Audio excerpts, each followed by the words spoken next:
The opinions expressed by the host and guests in this show are not necessarily the views of Children's Health Defense.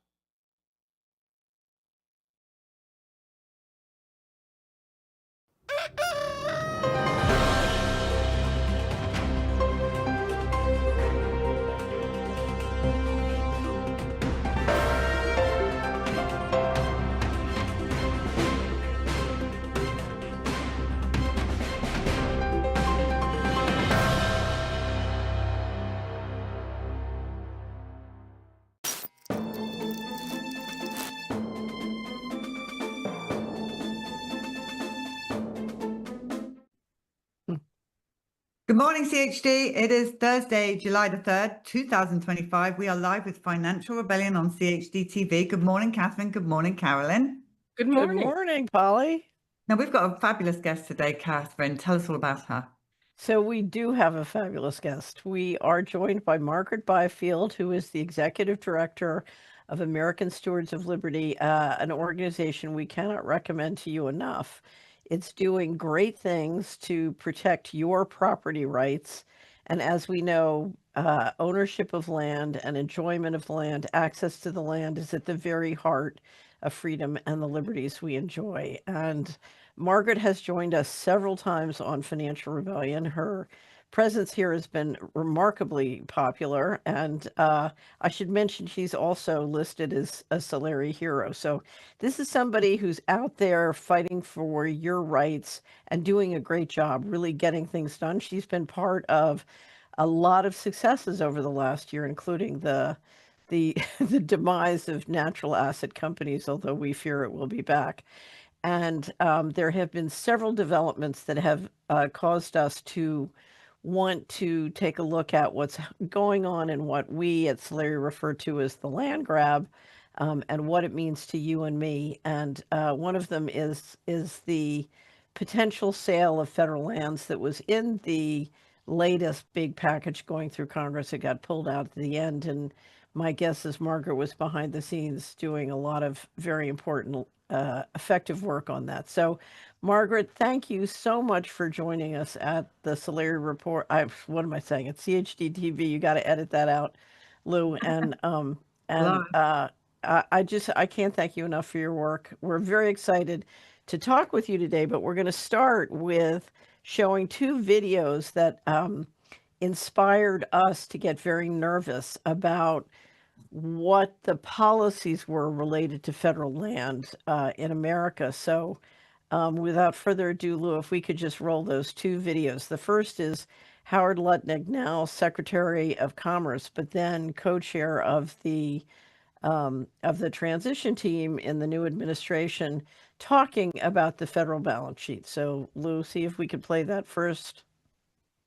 What is the balance sheet of the United States of America? What's everything we own and everything we have? I think it's worth $500 trillion. So then you say, okay, Howard, can you make 0.25% on it? Right now, if all of your assets are a giant mountain of, palladium and gold, and you can't move it and you have to just look at it and go, oh, that's so pretty, that's not going to help us. But we have land and we have minerals. So if we have 500 trillion and we can make 0.25%, if you give us a $500 trillion asset, can you make $1 trillion off of it? All right. Hopefully. I'm going to rename that famous department we just called it. We called it the Department of the Interior. Let's give it the real name. The Department of all the land and mineral rights of the United States of America. But the value, the asset value of the United States of America, $500 trillion, the addressable market. Mm-hmm. Can Elon Musk and I come up with 0.25%, $1.25 trillion of revenues? And the answer is,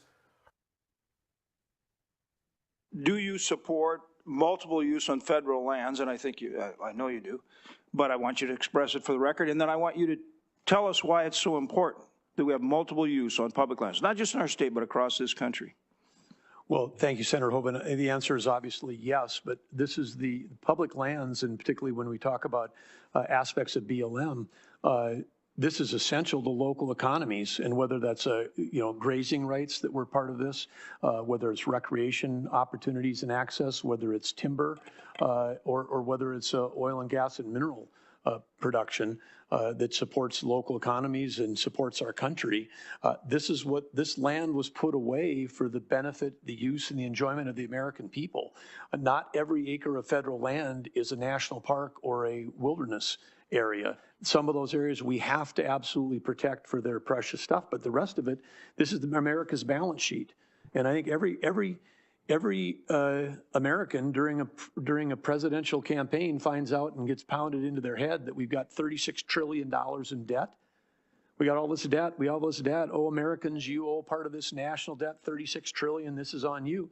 We never talk about the assets, and the assets are the land and minerals. This agency in Interior, the Department of Interior, has got close to 500 million acres of surface, 700 million acres of subsurface, and over 2 billion acres of offshore. 2 billion. That's the balance sheet of America. And if we were a company, they would look at us and say, wow, you are really restricting your balance sheet.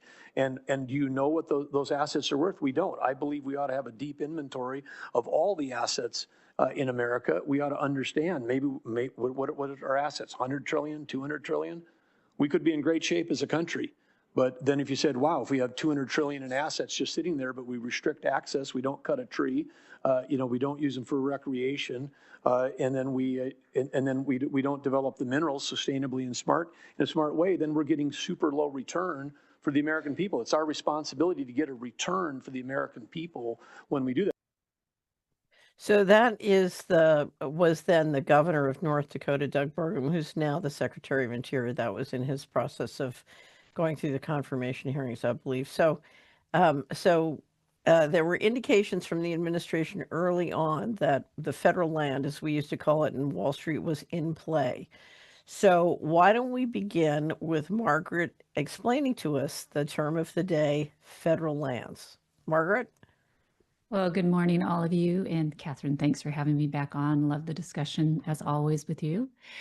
So federal lands, I'm going to start actually by just a bit of history, and I'll make it short.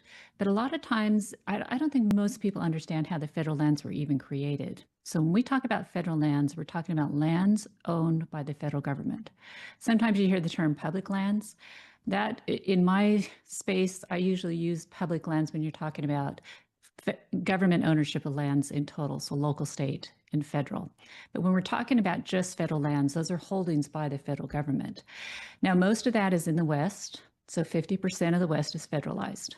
So the state I grew up in, Nevada, is 87% government owned, 83% federally owned. So that's where the bulk of our lands are that the federal government owns. Now, in the eastern part of the nation, most of that's private. That's because we were still following the philosophy of our founders when we settled the East, which was every American should have the right to own a piece of land. So you could go out and instead of the federal government holding onto those holdings, they actually sold them off to the citizens. So you could go out and appropriate 120 acres, 640 acres. That's where the small farming middle class movement really was established, was through that small land ownership, that ownership of the land and the ownership of the country. And our founders believed that whoever owned the land controlled the nation. So that was to be the people. That's why the people needed to own the land. But when the West was settled, you had the same settlers go through, start settling the West before the states came into statehood. So a rancher would go out and settle a piece of land and establish a 640-acre homestead and then graze all the land around him. And that in the West, where it's dry and arable, that was necessary in order to create an economic unit. Well, when these states came into existence, that is when, if you remember the timing, that is when the robber barons were really in play. And so, and my dad wrote a book on this called Storm Over Rangelands, but did the whole history on this, which was pretty fascinating. So you have the robber barons that actually started realizing there were all these resources in the West. And so they made a real play to try to get control of all of the assets. So they would invest in big land and cattle companies, and you can trace everyone back, Rockefellers, everybody, to these big land and cattle companies. And then they would push these big herds across the lands, trying to push the small landowner out. And so, part of the Western history is there was a period of overgrazing that you'll hear about. Well, that's what that was about, was the robber barons trying to push the small settlers out. They didn't succeed, and so they weren't able to actually establish the rights to these lands. So when they couldn't accomplish that, then you start seeing them put money into the young conservation movement. And then you start seeing their money going behind the efforts to lock up the federal lands. And you have all their efforts going into legislative bills, lobbying to get Congress to set aside these lands, which then resulted in Section 24 of the Organic Act in the late 1800s, which gave the president the ability to make forest reserves. And those were the first withdrawals of federal lands. So I know that's kind of a long history, but then when the states came into statehood in the West, the federal government retained the land, and that land was not turned over to them. So that's why you have states saying, we never came in the West, saying that they did not come in on equal footing because they couldn't own the land. But what they did own on those lands that the federal government retained is the states own the water and the states own the wildlife. So in a state like Nevada, the federal government owns 83% of the land, but the state owns the water on that land and the wildlife. And the states appropriate that water to the first and right, first in time. So those under the prior appropriation water doctrine, those states, the first rancher that came out and his cow drank from that stream, was the first to drink from that stream, he owns that water right. So part of the problem with this whole effort, and part of the debate today, is the federal government owns all this land, but a lot of the use rights they do not own. So in the West, what controls the land is the water.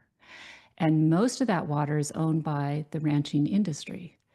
And so what we've had since the withdrawal of the federal lands is we've had the environmental movement growing and growing and growing. And there's always an effort to try to get rid of cattle grazing. And so in Babbitt, the Clinton years, the motto was cattle free by 93. They wanted to get all the ranchers off the land. Well, this has always been an effort that has been supported by the very elites worldwide, because they knew in order to actually get title to this land, they had to first clear off the use rights of the users out there, the American people utilizing these lands. And so it's it's a very long history, and I probably went into more than you were expecting, but to really understand this whole debate of where we are today, which is the debate on do we or don't we sell off the federal lands, we have to understand that this whole debate has been controlled by the same elites, what I call the climate crisis robber barons of today, the same elites in our founding and the settlement of the West. And so it's really kind of an interesting debate. The parallel on the East Coast is the huge war between the large farms and the small farmers. And, it always plays out in the politics. So let me bring up one thing, because I think if you live in one of the 11 Western states, you understand this. But I think for people who don't live in those states, it's very hard to comprehend. You have such large percentages. I was just in Utah, which is a magnificently beautiful state. Yeah. I think 65% or so of the land in Utah is owned by the federal government, and then you have another percentage that's the state. And if a change is made in how that land is owned, it could have a very positive or a very negative effect on the state, depending how it goes. And then it's the same for Idaho. It's the same for Alaska. So we're talking about changes in policies that could dramatically impact the 11 Western states. Yeah, absolutely.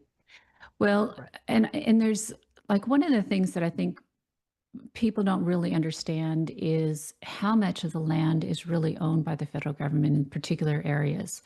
So there's a county in Idaho, Custer County, Idaho, that is 5,000 square miles. It's huge. It's a huge county. 97% of that is owned by the federal government. Right. So what economically, your counties are the ones that maintain and pay for all the roads. So in these areas where you have the hunting and fishing community, they like to go out and they like to recreate in these areas. What they don't realize is all those services that they are receiving on the federal lands is actually owned by, or is actually provided by the counties, which is funded by the private taxpayer. But the federal government doesn't pay taxes. So it's 3% of the landowners that own 3% of the land there are paying for all those services, paying to maintain those roads over 5,000 square miles. All the emergency services, if a hiker gets lost or breaks a leg or needs to be life flighted out, it's the county that pays for that. The hospitals that they are taken to, having a rural hospital close and so that they can actually get help in time before possibly dying. All those services are provided by the county. Well, those aren't free. Right. And so somebody has to pay for those for the hunting and recreational community to be able to enjoy those lands. And that's the problem. That's the balance, is a lot of these counties don't have the revenue because they can't utilize the lands appropriately to be able to support those services. So what they do is every year the county commissioners go back to Congress and they beg for what's called payment in lieu of taxes. Congress is supposed to appropriate a certain amount of money, and there's a whole formula to each county based on the amount of federal lands they have in the county to help offset those expenses. So first off, you have to remember the taxpayer is paying for that. It's not the local community that's generating their own income. Second is Congress never fully appropriates that. So they go back and they beg for that money every year. Congress sometimes funds it, sometimes they don't. And it's never at the full amount that they need. So in Custer County, Idaho, the chairman of the county there for many years, Wayne Butts, one of the last conversations I had with him, he's now since passed, was he told me, he said, look, I'm meeting with the other counties around us because we just don't have an income. And I'm going to see if maybe we can split Custer County into 3 and have the other counties take portions of it because we just can't support this anymore. We can't keep doing this. Right. And so that's what they're looking at. So their hands are tied.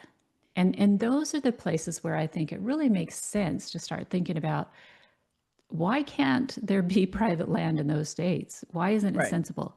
Custer County, Idaho is so remote that it's not a place for housing development. You're not going to see housing development there.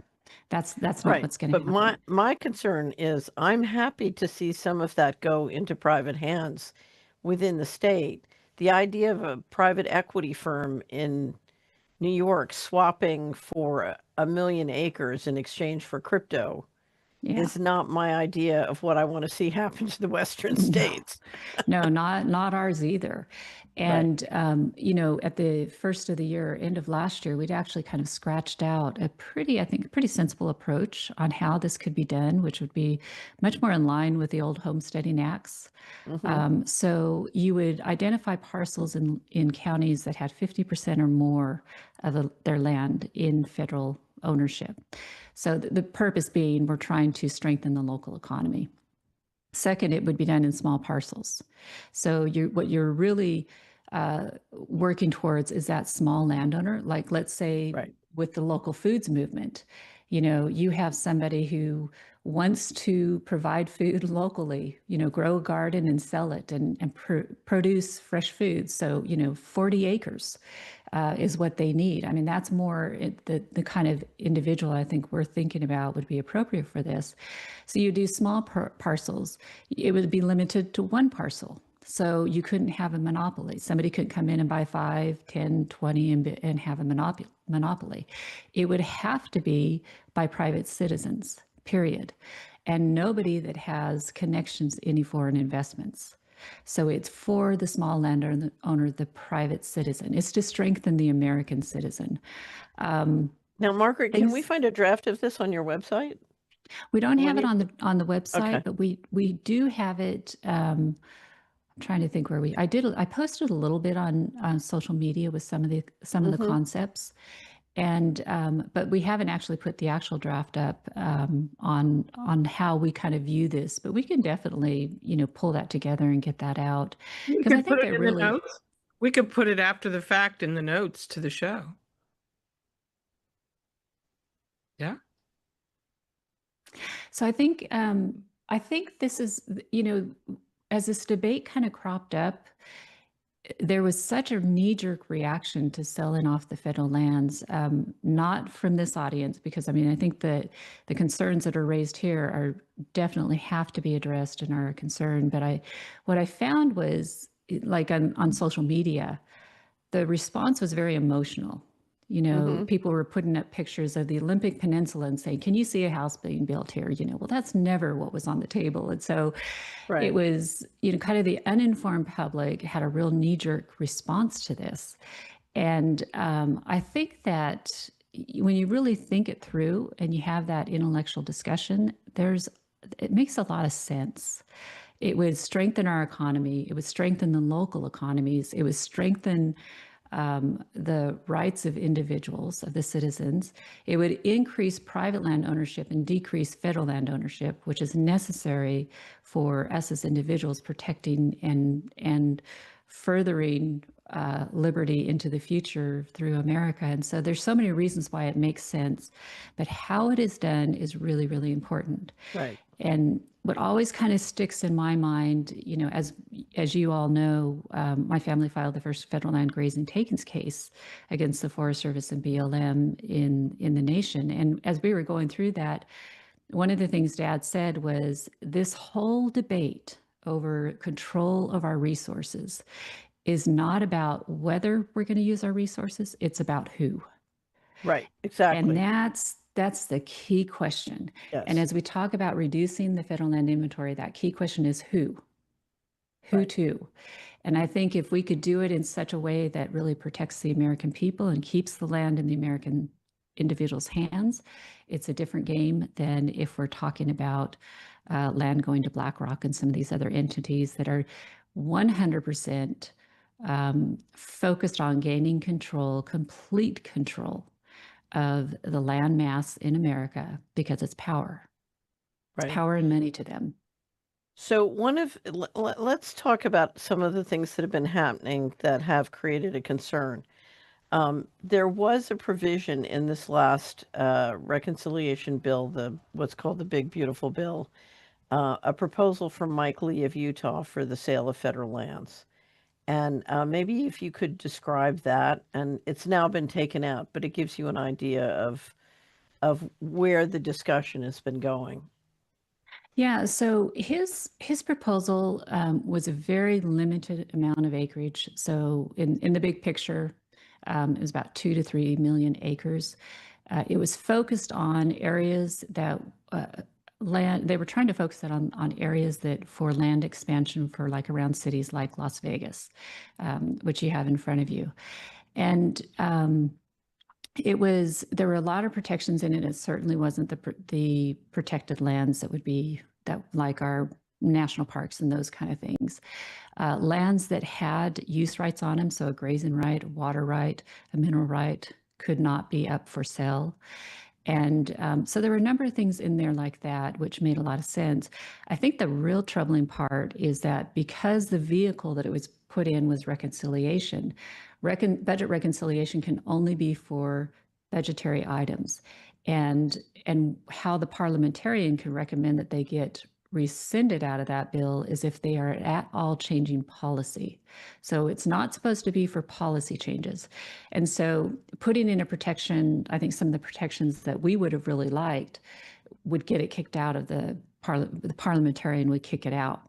So that's why I think one of the concerns is that may not have been the best vehicle to go through just because of all those assurances.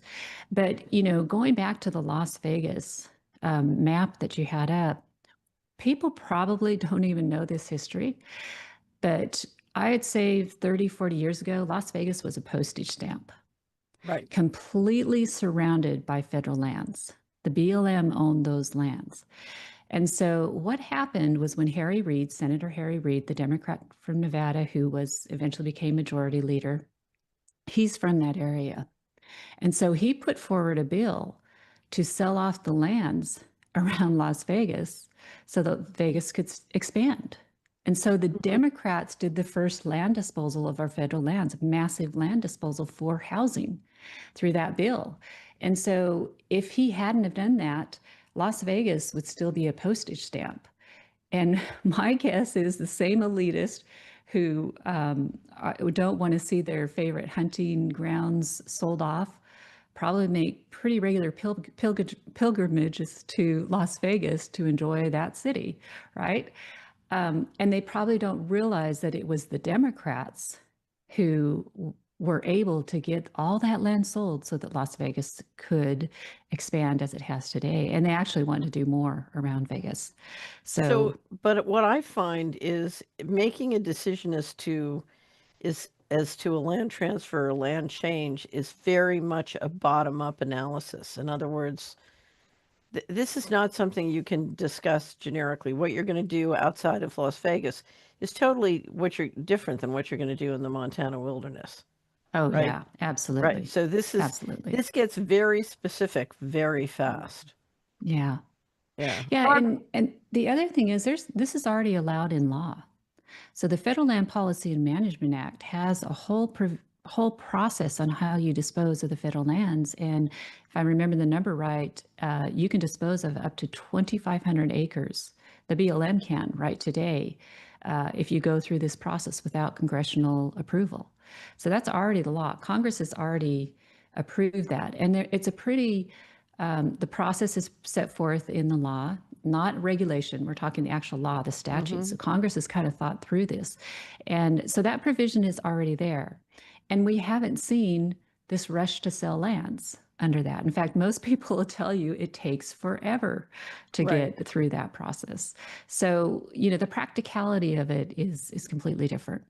So we have states, of those 11 states, we have states we have Alaska that has a sovereign wealth fund. We have states that have really good fiscal reserves and fairly large pension funds. Does it make sense for the states to be involved either buying some of that land and owning it or financing, local entities in helping them buy it?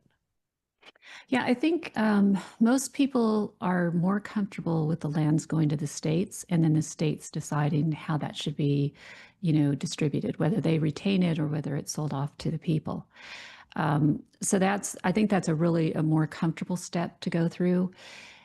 But, in practicality, from a kind of a purist perspective, it's still government ownership. Right. So we're not changing the balance of power between the people and government if we do it that way.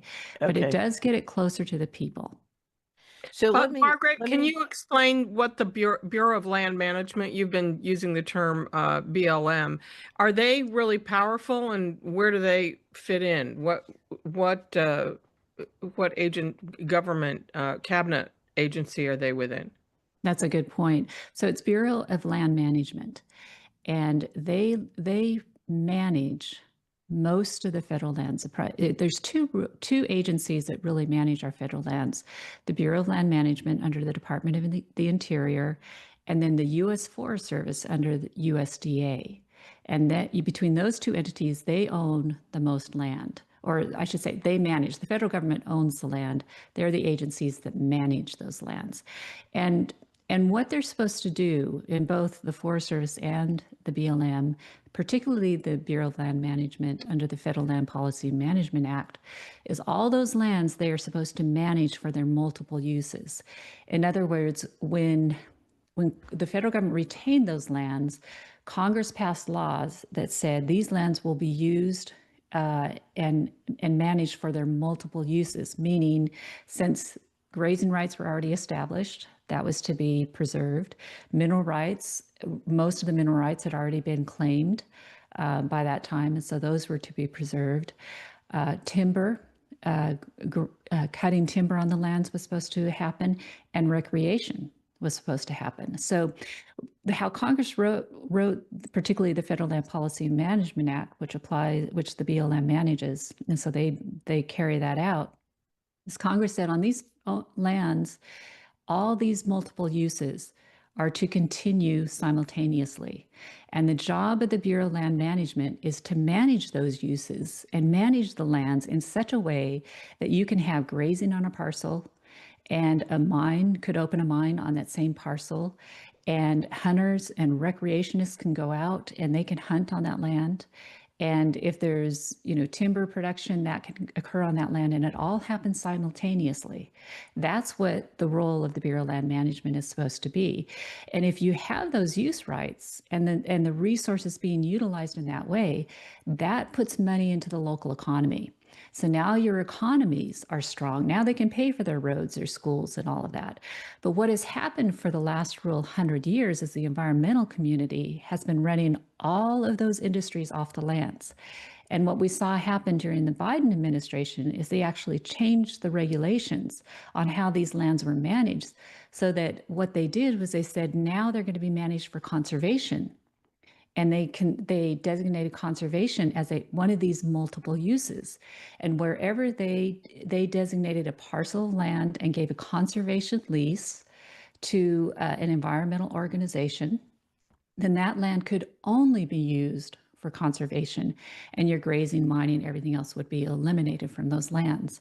So that was a 30 by 30 agenda. That was one of the ways that they were trying to lock down the federal lands and get all these use rights off and clear the title.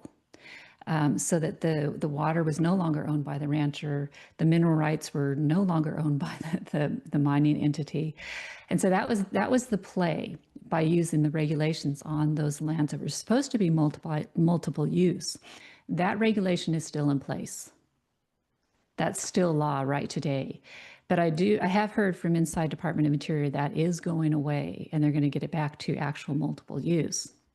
But so that's how these lands are supposed to be utilized.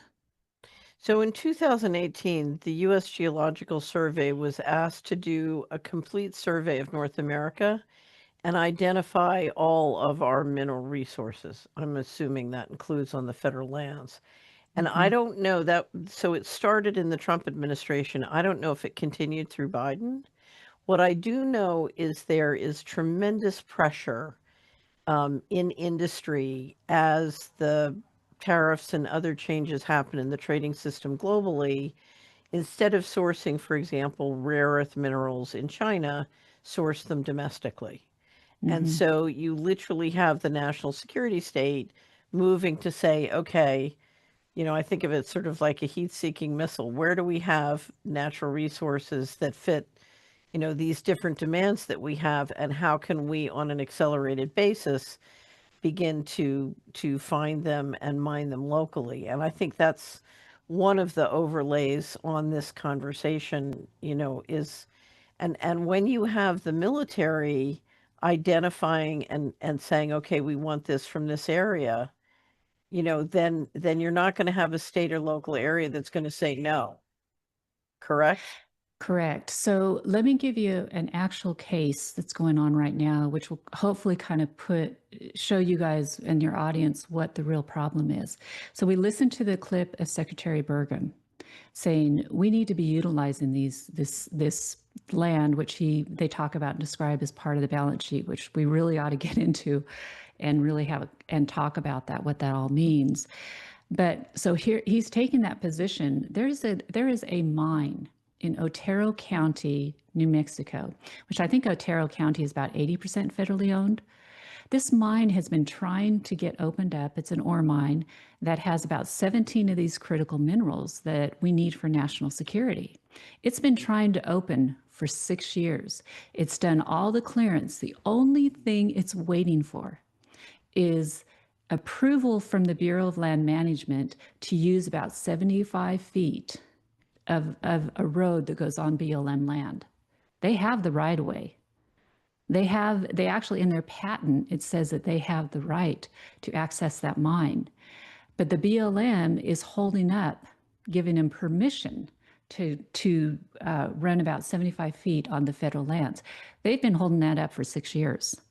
And so when I'm hearing Secretary Burgum have that conversation and telling the senators, well, we need to be opening these up. I'm sitting here as a practical matter saying, your agency that you oversee is preventing the private company from being able to access its mineral rights on the federal lands because you won't give them permission on a 75-foot easement on a road.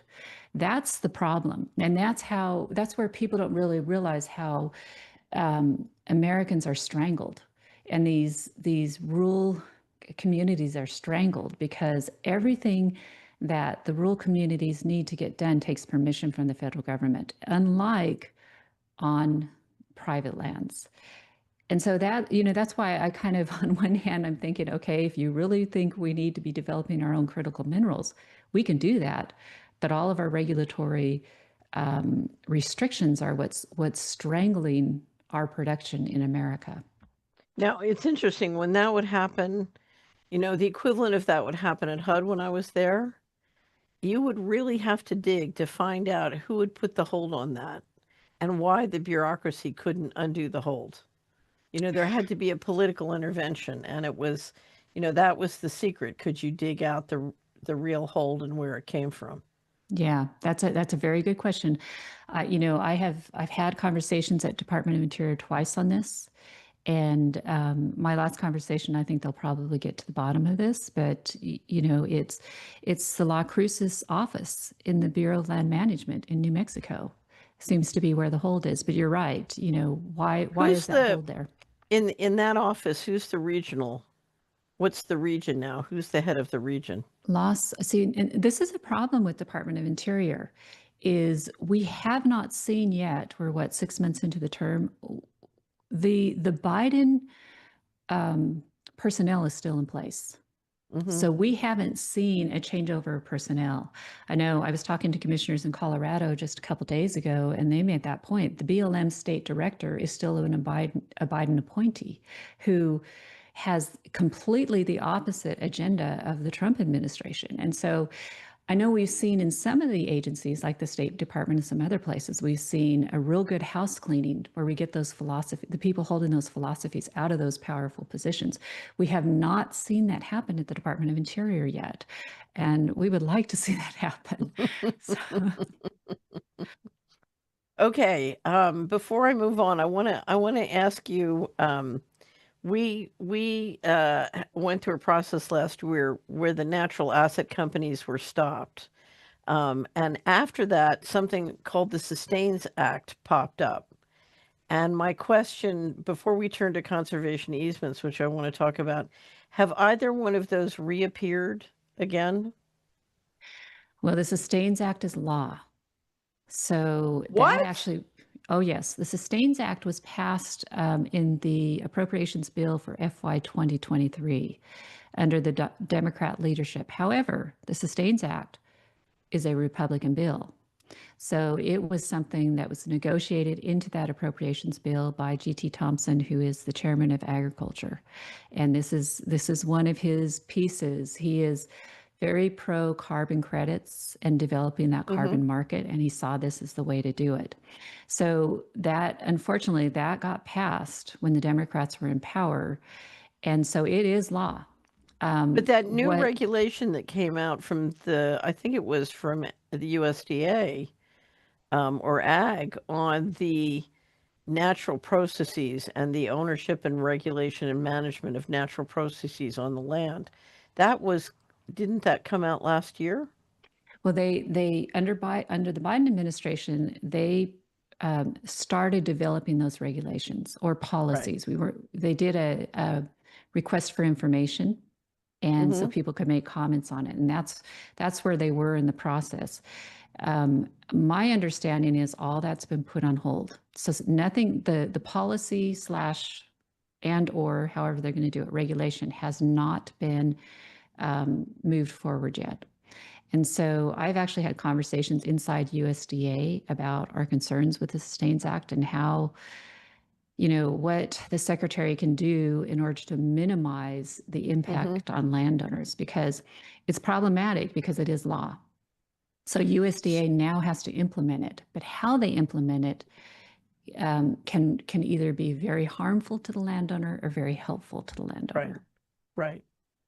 Okay, Margaret, so where does this all, why does this matter to future generations, to our people who are children? Oh, wow. The Sustains Act, that is okay, because as you all know, and first let me thank you, Catherine and Carolyn, and all of you guys for jumping in and helping on that NAC fight, because we just could not have stopped that without your help. So, but I think, so the thing that, if you remember back in the NAC fight, one of the things we were really trying to prevent was the monetization of natural processes, which are not property. I mean, these are those externalities that have never been considered property, and they're not a separate property right. And these are things like pollination and photosynthesis and, biodiversity or benefits from being in, health benefits from being in the open air, things like that. That they're not property because they're not something that you can contain or exclude people from. So they're not real property. But through the NACs, they were trying to create this new property right and therefore use it to control the actual real asset, the land, which Catherine, you pointed out very succinctly as we were in the middle of the battle. And so what the Sustains Act does is we've talked about this before, but there's all these conservation programs, federal conservation programs that landowners can use to put in good conservation practices is kind of the idea behind it. And so they get federal grants. The federal government pays them to set aside land for 10 years and not use it, or conservation stewardship, or put in these agriculture conservation easements. And so these conservation programs have been around for a while, but they've been funded at a very low level. Well, the Inflation Reduction Act put billions of dollars into this project and really inflated the money that was available, the free money for landowners to access.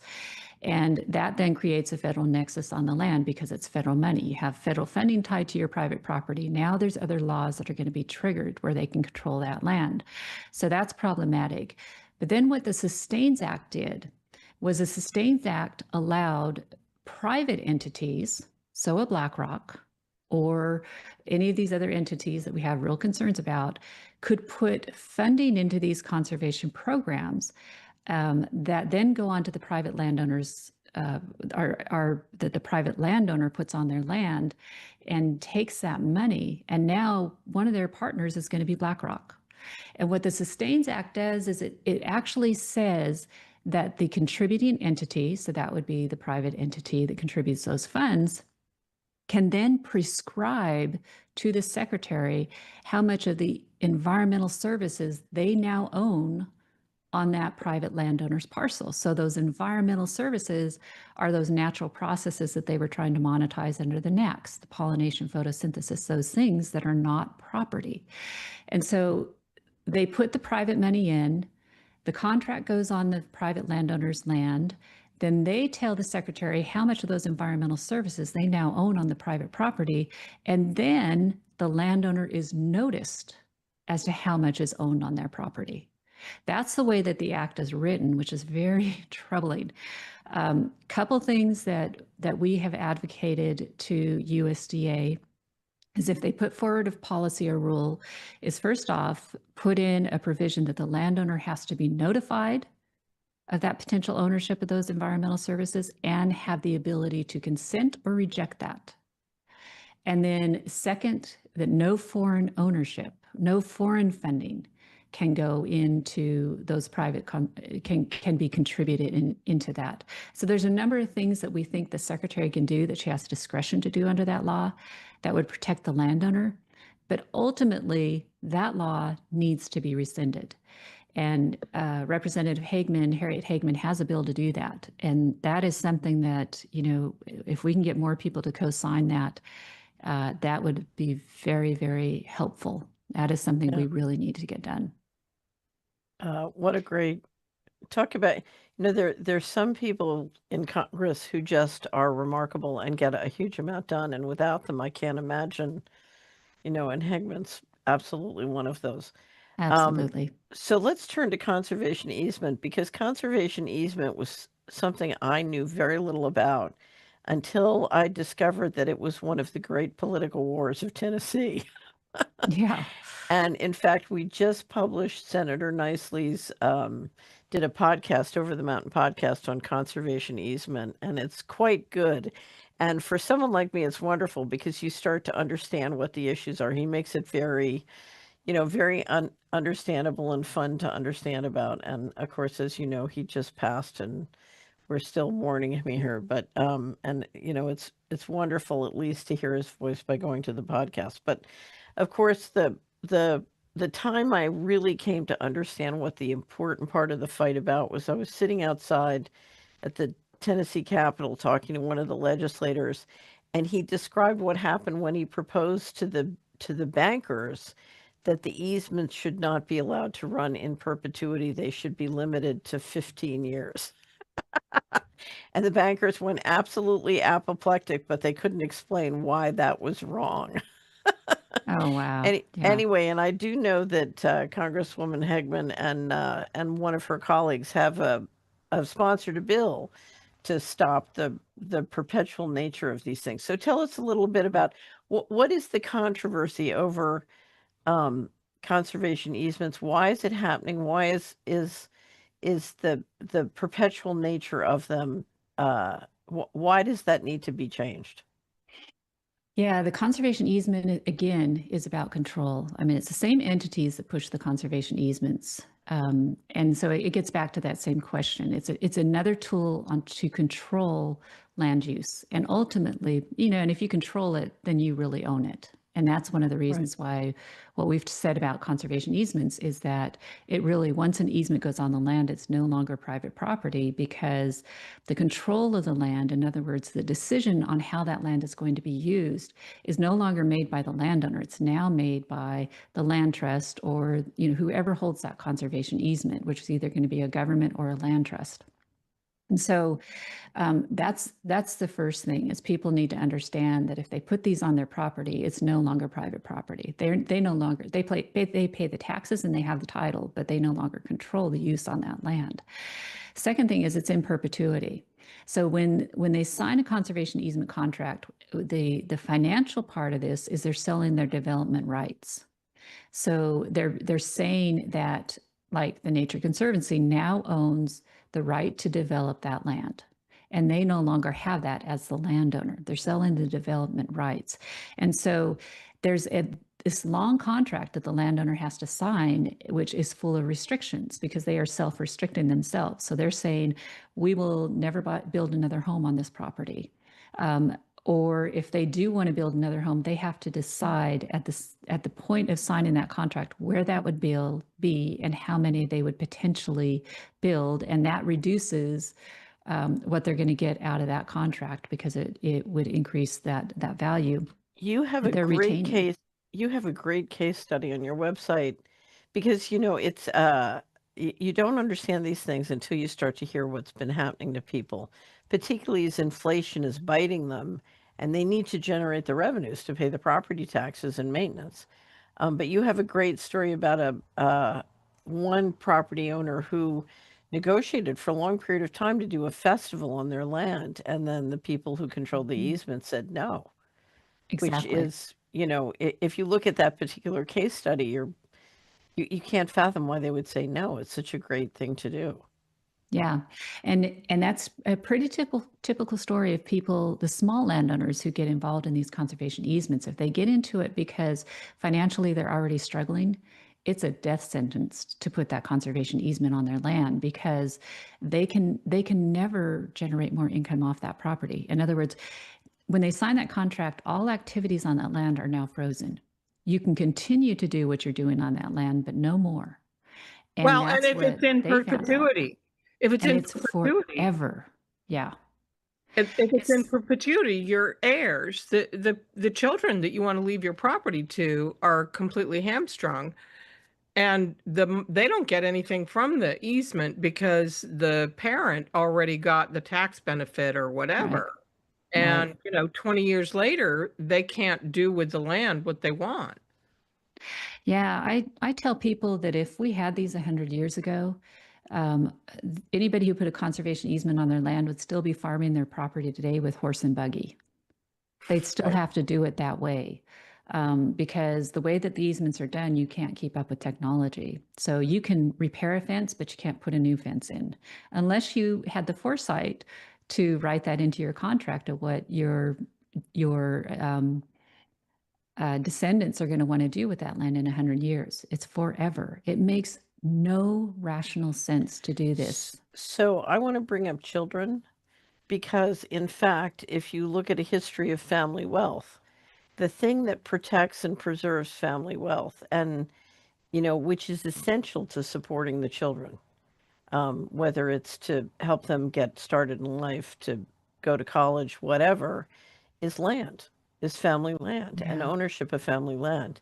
And if I have to cover my expenses, if I do an easement that then denies that inheritance to my child, then my child is, there's no family wealth to carry on the family. Yeah, absolutely. That is such a key point. And, when we hear Trump talk about what Americans want is a good paying job, I actually don't agree with that. I don't think what Americans want is a good paying job. I think what they want is security. So Right. because that good paying job could go away, you could get a 2-week notice. And if what you are doing is renting in an apartment, you're in trouble, because Right. you might be able to cover the next month's rent, but you might not. But if instead you own 40 acres or you own an acre and a half or you own your home, then you can wait that out until you get a new job or you start a business out of your house or you just have so many more opportunities. Right. That gives you security. And so I think one of the reasons there are so many unions in the country is because that also gives them security. That's kind of the replacement. If they can't own the land, then their replacement is they join a union so they can't be fired or they have some kind of protection. So when I hear Trump talking about, well, what Americans want is a good paying job, that is great. That's fantastic. And yes, everybody wants that. More importantly, they want security. And that security comes from the land, which you just pointed out. Right. So we have an old book that we did for the subscribers at one point on gifting to the children you love. And one of the things we talked about was assuming you own the land, is gifting them a cow or a goat or a sheep, and learning how to relate to the livestock as a good investment. So yeah, that's a great. I love that, and and that's how I was raised. Raised on the ranch, and my wages oftentimes were cows and the actual product that you're raising, and then you have that responsibility for it, and you have to take care of it. So it teaches so many good disciplines. So I was reading this the other day, and I was reminded that I wanted to tell you about it. The first currency system was not gold; it was cows. And they would talk in terms of a quarter of a cow or an eighth of a cow or a half a cow or a cow, but obviously there was a benefit to moving, gold was much more practical. Yeah, much more practical. Okay. So Paula, you're being entirely too quiet. And well, I'm learning and listening. What's going through my mind is this should be in our homeschooling channel. Yes. We have a homeschooling channel. They all need to be watching this because it was just fascinating to listen to. But I do want to know how people can follow you and learn more, because there's a lot of people like myself that really had no idea about any of this. So I was actually texting Carolyn saying, I didn't know what BLM meant. It used to be Black Lives Matter. So let's clear that up. There's a lot of us that need to learn more. So where can they go? And do you have information where we can learn more? Sure. You can go to our website at americanstewards.us. And that's where, you'll pick up on a lot of these issues. Also, to kind of keep up with what's going on currently, I would recommend that you subscribe to the online newsletter, which is Liberty Matters. And you can do that on the website as well. But that's where we'll talk about these conservation easement bills that Catherine brought up. And some of the other things happening across the country. And so we focus on the national issues there, so the big picture, but we will also focus on key things happening in states as well. So you can kind of see how this is all being carried out across the country. But those would be the two things I would recommend. So if you have kids and you, particularly if you are a homeschooler, how do you teach them about land? I used to go back and I looked at all the old curriculum in the 1800s. And if you look at the coursework, it was phenomenal in terms of what they taught kids about land and farming and land management and the economics of it. You know, I remember I had one aunt as a young girl who would literally, her dad would give each child an acre and they had to, you know, they had to buy the seeds and plant, he would finance them, and they had to learn the economics of being a farmer. You know, I loved her. She would always say, I don't want to eat a piece of fruit or a vegetable that an insect wouldn't eat. She taught me a lot. But if you want to teach your kids, you know, about land and land management and you know, and introduce them to understanding these issues, you know, the ranchers do a pretty good job of that. But if you're not in those states with big ranches, how do you teach your kids about the land? You know, I would look at maybe some of the, I'm not sure. Actually, I don't know that I have a good answer for you because Okay, well, I it's something for us to look for. Yeah, yeah. I'm sure there are 20 people listening. We're going to get emails saying, well, here's this curriculum and that curriculum. So And there's forest schools as well. I've seen Yeah. some pretty good forest schools that homeschoolers tell us about, where they go and, you know, work the land in groups with their children. Yeah. So I don't know a lot about it, but I do hear the forest schools are amazing. Well, but one of our big stresses here on Financial Rebellion is get your kids off the screens.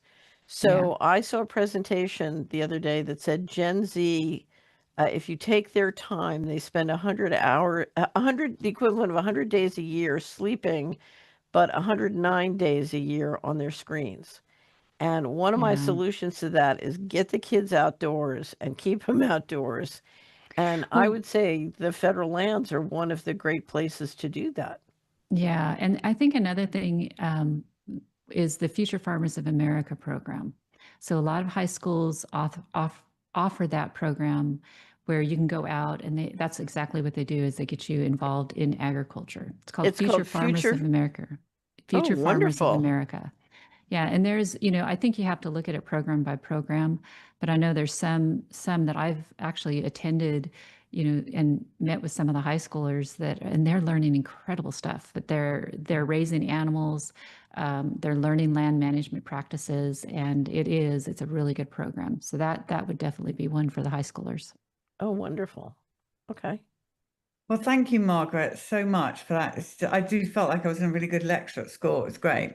Well, I love the discussion with you guys. It's always just such a good discussion of the issues, and I think it definitely moves the discussion, the debate forward. And so it's always great being with you guys. And it's so important that we air programs like this, because honestly, we have no idea. Most of us who are stuck, you know, into the vaccinations or whatever it is that we're into, that we're just tunneling us into what we do. We just don't know about this. So thank you. And there's more to learn as well. So, but now tomorrow is the 4th of July, Independence Day. Mm-hmm. Are we independent? We are more so than we were a year ago. I would say that. Yes. And so, yeah, absolutely. So well, everybody needs to have a wonderful day tomorrow and celebrate getting rid of the Brits. Although we're never really going to go away. But yeah, so Carolyn and Catherine, thank you again for just another great show. Margaret, so in awe of you and all your knowledge. So thank you so much for that. And to our viewers, so tomorrow we are going to be playing Gary Knoll film, which is Autism Made in the USA. And Brian Hooker and I are going to come on and have a little chat about where we are with autism, a little parent-to-parent chat. So that'll be tomorrow morning. So we look forward to seeing you then. So thank you. I'm happy 4th of July to you all tomorrow. Yes. Great fireworks. Oh, the fireworks. Don't even talk to me about fireworks. I have horses, chickens. It's hell with fireworks. Okay, I can't tell you. Anyway, well, so thank you. Thank you to you all. Thank you.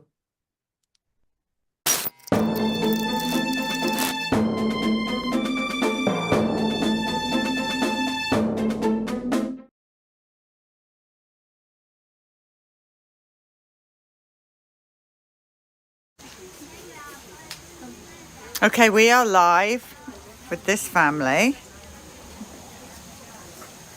Now, you're 3 generations of no vaccines, so you say, and you're all alive. Well, according to people like Fauci, you shouldn't be alive. What's going on? Why did you not vaccinate yourself and all your family? Well, I guess it pretty much started with my parents. I come from a big family, and by the time they had me, their eyes were kind of open up to God and more. So, along with some changing in beliefs, they realized that God made our body. They learned and established a belief that all sickness and disease comes from the enemy. So it came down to kind of a common sense thing. If the vaccines are all loaded with the sicknesses, why would you inject, if you believe in God and you believe in what he can do for us and what he has done for us, then why would you inject disease and the enemy into your body to bring health? That just didn't make sense, and it still doesn't make sense today.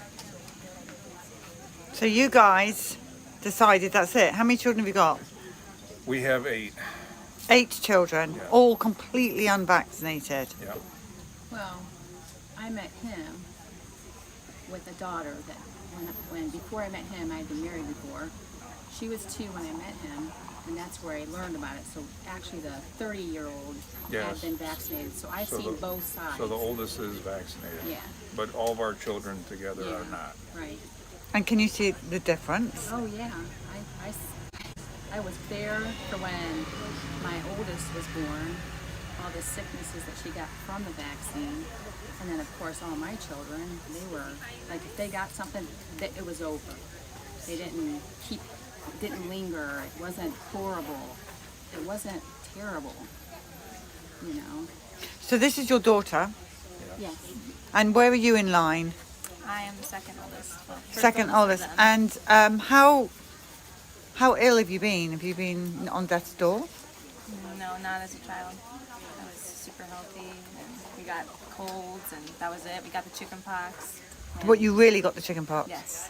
And how did that go? Stupid rash for a week, and we're all fine. Just annoyed us. Was So nothing. did you homeschool your children? What did the school say?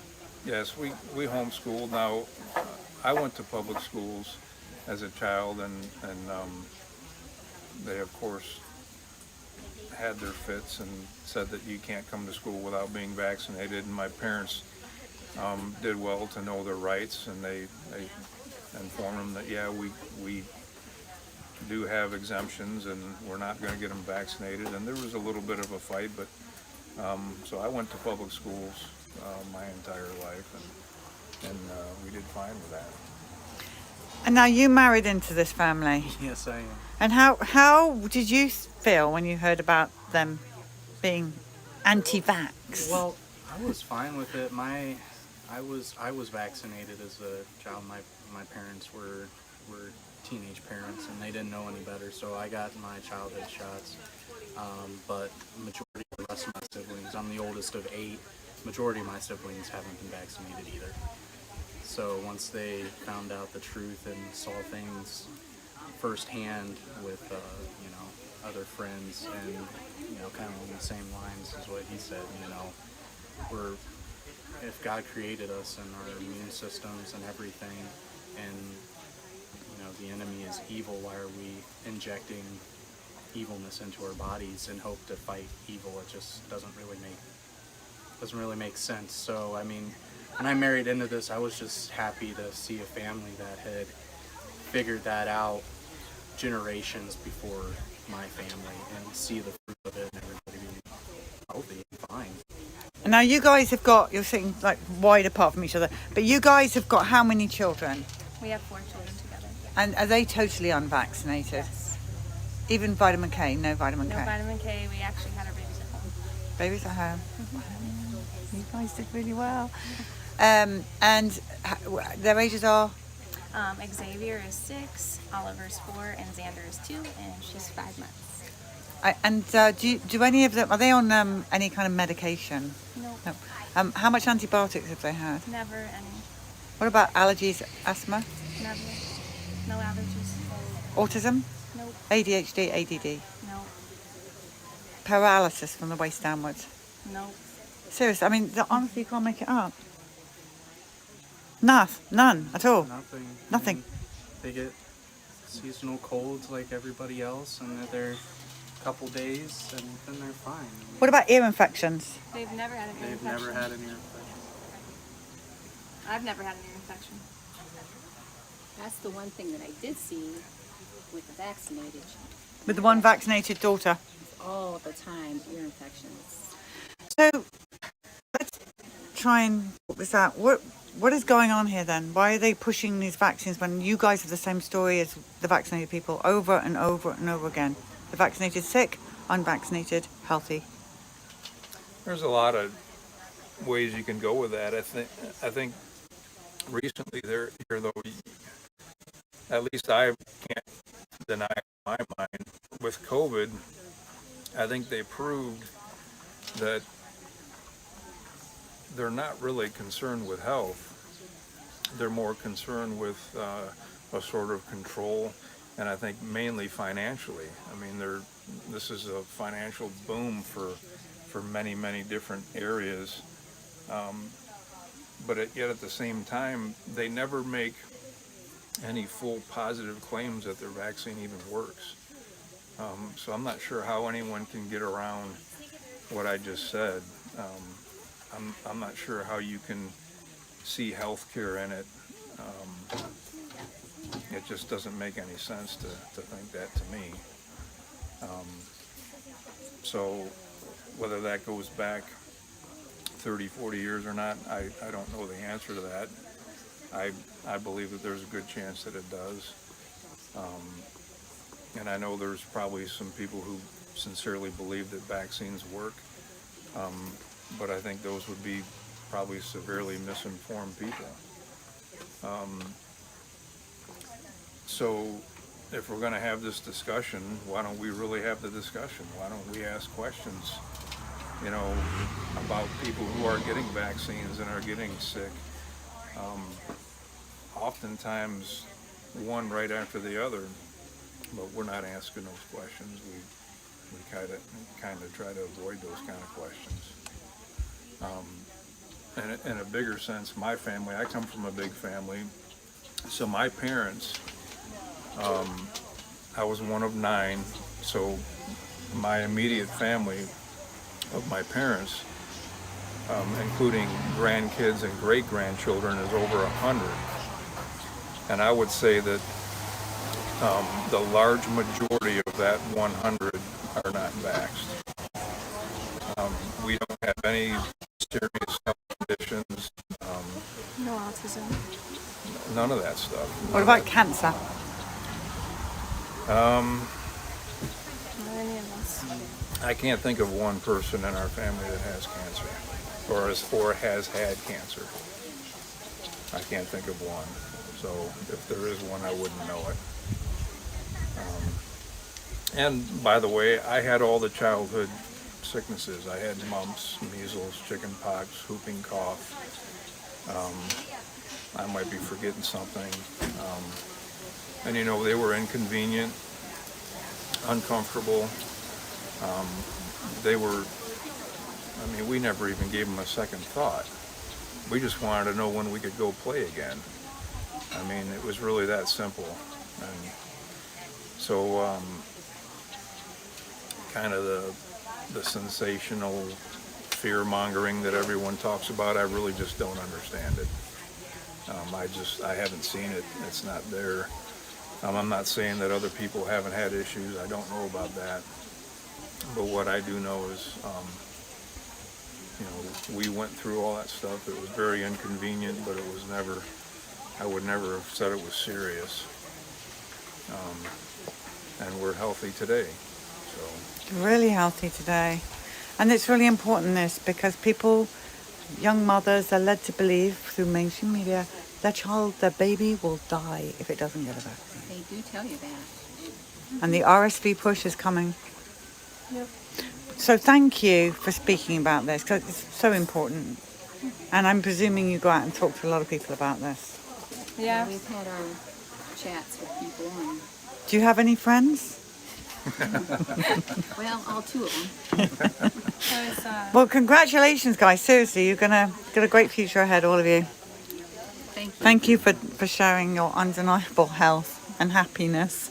Yeah. Because that's what we can see when we sit across someone that's in grief or has a child with autism or whatever. It's painful.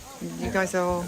It's hard to see a lot of what's happening. Obviously, we all know people who've been vaxxed and have suffered from it, and then there's other people who have, you know, less, you know, maybe minor health conditions that maybe could be pointed towards vaccines and other pharmaceuticals, and it's sometimes it is hard to watch. It's hard to watch people struggle with their health. It was actually, I used to babysit a lot of children in my home like 5-6 years ago. And I had my son at the time, who's only 6 months old, and I would have some children similar to his age and a few others. And every time they would come over, they would all be sick. And like, as a young mom, I was like, what? Like, these kids are sick all the time. And my son would never get anything from them even. And they would all be vaccinated. And they bring over their kids after they get their vaccines every time. So I'd be like concerned that like, my kids were all healthy. My son was healthy. So it's really easy when you live that way to see the difference. Mm-hmm. You can see it through all the ear infections and crying, and it's just not normal. It's like people always ask me, "Oh, why is your baby so happy? I hated that stage," and I'm like, I kind of sit here and I wonder, is it because of vaccines? Like, because she hardly ever cries. She's always happy. She sleeps great. She's slept through the night since she's been born. She's nursed this one time, and I tell that to other mothers, and they're like, "How is that possible?" But I would attribute it to not getting vaccines. Because she's comfortable, she's healthy, she's happy. Same with all my sons. My sons were all the same. It was funny after the first baby, like, oh, just wait the second baby. Oh, just wait the third baby. And I'm like, well, we're at the fourth baby, and it's all been, they're happy, smooth, enough, they don't need anything. I think they've been pushing this narrative so long that it's just become normal to most people, and they've come to accept that this is just what having a family looks like. This is what having a child looks like, and it's not true. It's a lie. You know, coming from a family who, you know, started off with vaccinations and stuff, but then having my own children and seeing the difference, it's life-changing. You know, being able to see children be healthy and free the way they're meant to be, and even as, you know, looking at my wife who hasn't had a single vaccine and seeing how free she is, and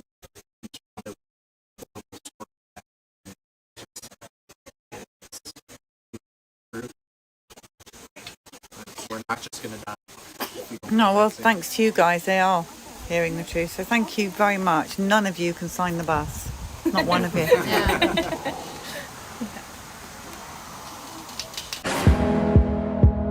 This and all CHD TV programming is made possible by generous support from viewers like you. Please consider making a contribution today to keep our program. Thank you.